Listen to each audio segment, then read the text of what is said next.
జార్ఖండ్ రాష్ట్రంలో గొడ్డా జిల్లా సుందర్ పహారీకి సంబంధించినటువంటి పోలీస్ స్టేషన్ పరిధిలో ఒక ఘటన జరిగింది. ఆ ఘటనని చెప్పాలంటేనే నాకు చాలా సిగ్గుగా అనిపిస్తున్నది. ఎందుకంటే ఒక మైనర్ బాలిక 17 సంవత్సరాలు ఉన్నాయి ఆమెకి. 17 సంవత్సరాల మైనర్ బాలికని 10 మంది ఒకరి తర్వాత ఒకరు అత్యాచారం చేసి గ్యాంగ్ రేప్కి పాల్పడ్డారు. అసలు ఇట్లాంటి ఘటనలు మన దేశంలో ఎందుకు వస్తున్నాయి? ఇదే దేశంలో కదా మనం మహిళల్ని, స్త్రీలను అమ్మల్లాగా చూస్తున్నాం, దేవతల్లాగా కొలుస్తున్నాం. డబ్బును తీసుకుంటే ధనానికి దేవత స్త్రీ, చదువును తీసుకుంటే స్త్రీయే దేవత. మరి అన్నిటికీ స్త్రీయే దేవత అయినప్పుడు స్త్రీల మీద ఎందుకు ఇట్లాంటి దాడులు జరుగుతున్నాయి? ప్రభుత్వాలు ఈరోజు అధికారంలోకి వచ్చేటప్పుడు నానా మాటలు చెప్తాయి కదా, మరి ఇట్లాంటి ఘటనలు జరగకుండా మహిళలకి రక్షణ విషయంలో ఏదైనా కల్పించవచ్చు కదా.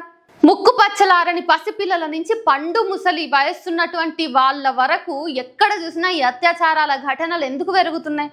వేరే దేశాలను మీరు చూసుకుంటే కనీసం వాళ్ళు స్త్రీలను దేవతల్లాగా చూడకపోయినా కానీ, వాళ్ళు పొట్టి పొట్టి బట్టలు వేసుకున్నా కానీ అక్కడ అత్యాచారాల సంఖ్య గుణాంకాలు తక్కువ ఉన్నాయి. మరి మన దగ్గర ఎందుకు ఇంత ఎక్కువ ఉన్నాయి? అంటే భారతదేశ వ్యాప్తంగా మేము భారతదేశంలో మహిళలందరినీ దేవతల్లాగా కొలుస్తాము, పొగుడుతాము, షుగర్ కోటెడ్ వ్యాఖ్యలు చేస్తాము. కానీ అవకాశం దొరికినప్పుడల్లా విచ్చలవిడిగా రేపులు చేసుకుంటూ పోతాము, అంతేనా? మొన్న బెంగళూరులో తొక్కిసలాట జరిగింది కదా, అంత దారుణమైనటువంటి తొక్కిసలాటలో కూడా ఒక వ్యక్తి వీడియో షేర్ చేసిండు. వాళ్ళ కజిన్ ఒక అమ్మాయి ఆ తొక్కిసలాటలో ఉన్నప్పుడు ఆ అమ్మాయి శరీర భాగాల్ని తడుముతున్నారంట. ఏం చెప్పాలి? సావు బతుకుల మీద జనాలందరూ ఏడుస్తుంటే అరుస్తుంటే వాడికి మాత్రం పక్కనున్న అమ్మాయి శరీర అవయవాలు కనబడ్డాయి, వాటి మీద దృష్టి పడ్డదంటే మన భారతీయుల బుద్ధే ఇంతనా? ఎంత దారుణమైనటువంటి పరిస్థితుల్లో మనం ఎందుకున్నాం అంటే మన దాంట్లో న్యాయ వ్యవస్థ మీద మనకు నమ్మకం లేదు, రక్షణ వ్యవస్థ మీద మనకు నమ్మకం లేదు. పోలీసులు ఇట్లాంటి ఘటనల్ని తీసుకోవాలంటే ఏదో నానా మాటలు మాట్లాడతారు. ఒకవేళ అమ్మాయిని రేప్ చేసినా కూడా ఆ అమ్మాయిని చంపేస్తారు. బతికి ఉంటే మాత్రం ఆమె ధైర్యంగా పోలీస్ స్టేషన్ మెట్లెక్కి కేసు రిపోర్ట్ చేయదు. ఇదే కదా మీ ధైర్యం.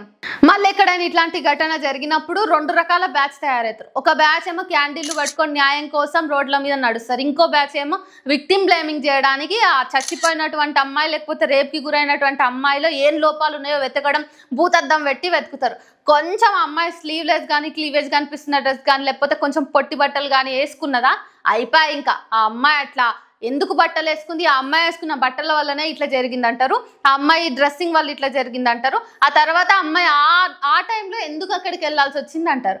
ఈ ఘటనలు ఏం చెప్తారు? 17 ఏళ్ళ మైనర్ అమ్మాయి పెళ్ళి ఉందని చెప్పేసి వాళ్ళ బంధువుల ఇంటికి వెళ్ళినప్పుడు పొద్దున్న సమయంలో కాలకృత్యాలు తీసుకోవడానికి బయటికి వెళ్ళినప్పుడు కిడ్నాప్ చేసి మరి అత్యాచారాలు చేసిరంటే ఇక్కడ మరి ఇంట్లో ఉన్నప్పుడు, అది కూడా బంధువులు ఇంట్లో ఉన్నప్పుడు ఆమె ఎట్లాంటి బట్టలు వేసుకొని ఉంటుంది? పెళ్లి టైం కదా, మీరే ఆలోచించాలి. విక్టిమ్ బ్లేమింగ్ చేయడానికి ముందుంటాం కానీ మనం ప్రభుత్వాన్ని నిలదీసి చట్టాలను సక్రమంగా అమలు చేయడంలో మాత్రం ముందుండం. మన ఆడపిల్లలదే తప్పు ఇంకేం చేసినా కానీ, ఇక మగపిల్లలు మగబడపలు ఏం చేసినా కానీ వాళ్ళకి ఏం సంబంధం లేదు. వాళ్ళు రేప్ చేసినా కానీ మనమే వాడాలి, ఆడోళ్ళే వాడాలి మాటలు. ప్రతి ఇంట్లో తల్లిదండ్రులు మీ ఆడపిల్లలని భద్రంగా చూసుకోవాలని చెప్పేసి, ఆడపిల్ల ఉంటే ఎద మీద కుంపటి ఉన్నట్టుగా అరే ఈ ఆడపిల్లని మేము ఎట్లా కాపాడుకోవాలని ఆలోచిస్తారు. కానీ మీ ఇంట్లోనే ఇంకో మగపిల్లగాడు కూడా ఉన్నాడు, అరే వానికి బుద్ధి చెప్దాము, సాటి ఆడదాని దగ్గర వాడు ఎట్లా ప్రవర్తించాలో నేర్పిద్దాము అనేటటువంటి కన్సర్న్ ఏ తల్లిదండ్రులకైనా ఉందా? నాకు తెలియక అడుగుతా. మీరందరూ ఇవన్నీ కూడా రాముడు మంచివాడు, రాముడు మంచి బాలుడు, రాముడు మంచి దేవుడు, రాముడిని ఆదర్శంగా తీసుకోవాలి, తండ్రి మాట జవదాటడు, ఏకపత్ని వ్రతుడు అంటాం కదా. మరి మన కొడుకులను కూడా రాముని లెక్కనే కనీసం పేరు కన్నట్లు చెప్పండి, చెప్పి ఎట్లుండాలో అన్న బుద్ధి చెప్పండి మీ నమ్మకంతో. అంతే కదా. మీరు మీ ఇంట్లో ఉన్నటువంటి మగపిల్లలకి ఎట్లాంటి బుద్ధి చెప్పరు, వాళ్ళకి ఎట్లా మసులుకోవాలి, సమాజంలో ఎట్లుండాలి, ఆడవాళ్ళతో ఎట్లుండాలనేది చెప్పరు. కానీ ఆడపిల్లలు మాత్రం ఇన్బిల్ట్గా జాగ్రత్తగా ఉండాలి. ఒక పంజరంలో పెట్టండి ఇంకా అందరిని తీసుకుపోయి.